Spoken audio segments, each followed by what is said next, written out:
Olá a todos. Nessa videoaula vamos apresentar a vocês os blocos básicos do CLP. 5 blocos básicos constituem todo e qualquer CLP de mercado, todo e qualquer CLP utilizado na área de automação industrial. A ideia de segmentar esses blocos é justamente facilitar o entendimento e explicar cada uma das funções de cada um desses blocos, conforme veremos em breve.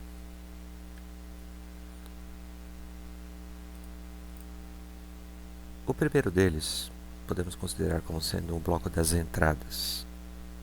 As entradas do CLP são um elo de ligação entre o CLP e o que acontece no meio ambiente que está sendo automatizado. Através das entradas, o CLP toma conhecimento do que está ocorrendo nas máquinas, equipamentos ou processos sob seu controle. Essas entradas podem ser digitais ou analógicas.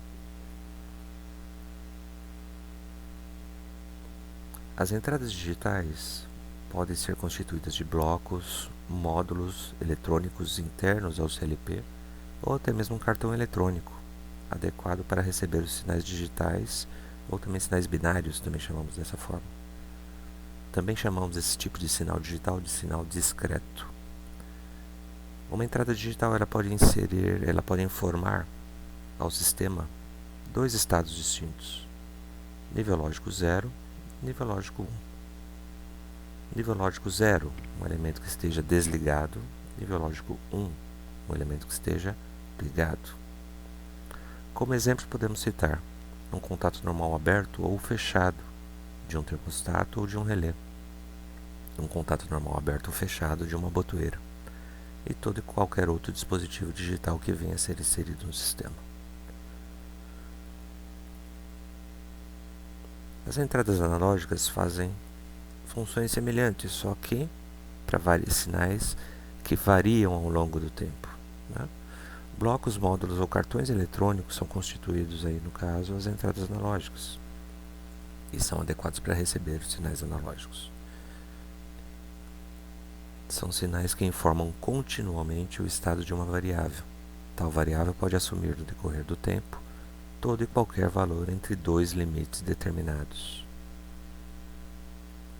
Numa escala de 0 a 100%, ela pode atingir valores intermediários: 50% de um valor de fundo de escala, 30% de um valor de escala. Como exemplos de dispositivos podemos citar a diferença de potencial DDP em milivoltagem em um termopar proporcional à temperatura de um forno. Ela pode informar o sinal de corrente numa escala de 4 a 20 mA de um transmissor de vazão instalado em uma tubulação, dentre outros dispositivos.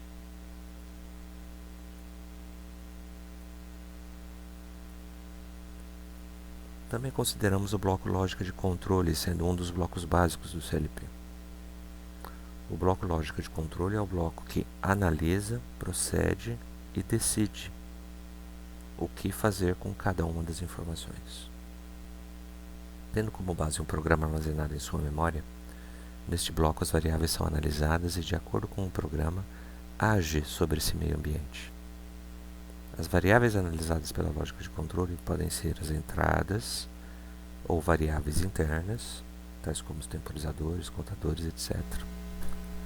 O bloco lógica de controle corresponde a duas unidades básicas: a unidade central de processamento e a unidade de memória, que compõem o CLP.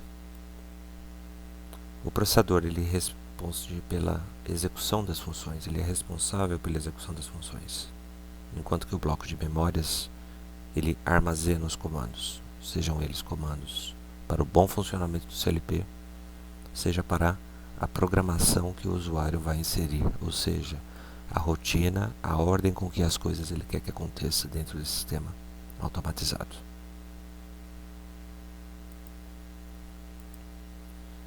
O bloco básico das saídas. Através dessas saídas é que os CLPs agem sobre o meio ambiente. Dessa forma, o CLP sente e age em um processo industrial, possibilitando o controle de ciclos de trabalho. Podem ser digitais ou analógicas. As saídas digitais podem ser também blocos, módulos ou cartões eletrônicos do CLP, adequado para enviar sinais digitais ou binários, também chamados de sinais discretos.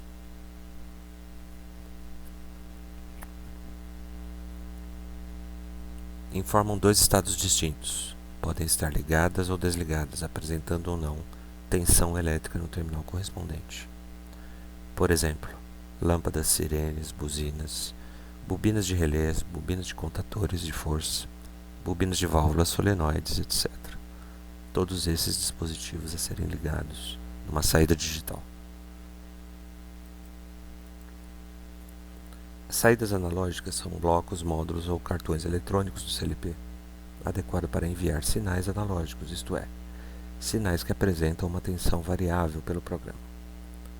Tal variável pode assumir no decorrer do tempo qualquer valor entre os dois limites determinados.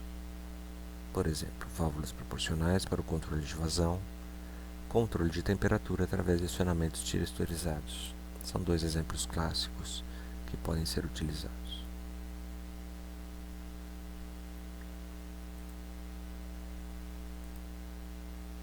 Terminal de programação.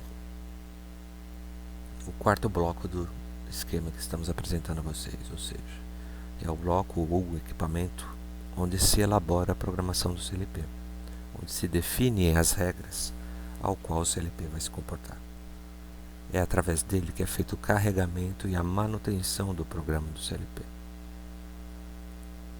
Esses terminais de programação podem ser de três tipos. Terminais dedicados com tubos de raios catódicos.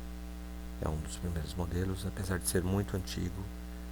Muitas empresas ainda hoje em dia têm esse tipo de dispositivo e são funcionais até hoje. Podem ser portáteis, terminais dedicados de cristal líquido com uma determinada quantidade de teclas de funções específicas para a operação, tanto para modificação como para implementação de novas rotinas dentro de um CLP. E o mais utilizado ultimamente são os microcomputadores, que nós denominamos como terminais não dedicados. Esses terminais, por serem de uso genérico, podem programar mais de um modelo distinto, por isso a denominação de não dedicados. Depende somente do software que você vai estar instalando nesse terminal para poder executar a programação dos CLPs.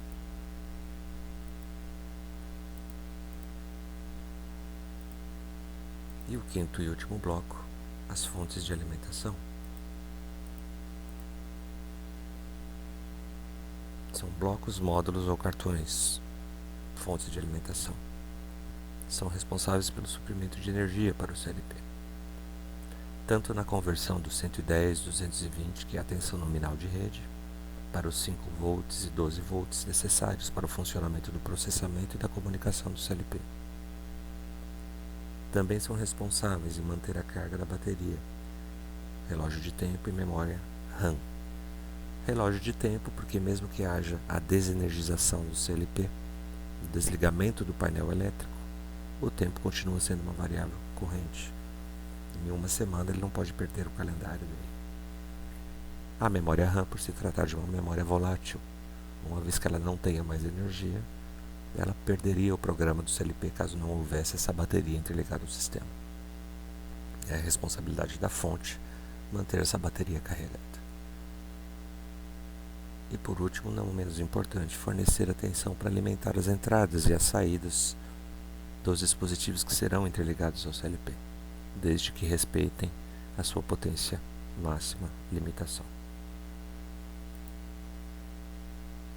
Com essa aula de hoje apresentamos basicamente os 5 blocos básicos do CLP. As entradas, as saídas, o bloco lógico de controle composto de unidade de memória e unidade central de processamento, o terminal de programação e a fonte de alimentação. Neste formato, o CLP atende toda a demanda de controle de um sistema a ser automatizado, seja ele uma máquina, um equipamento ou um processo.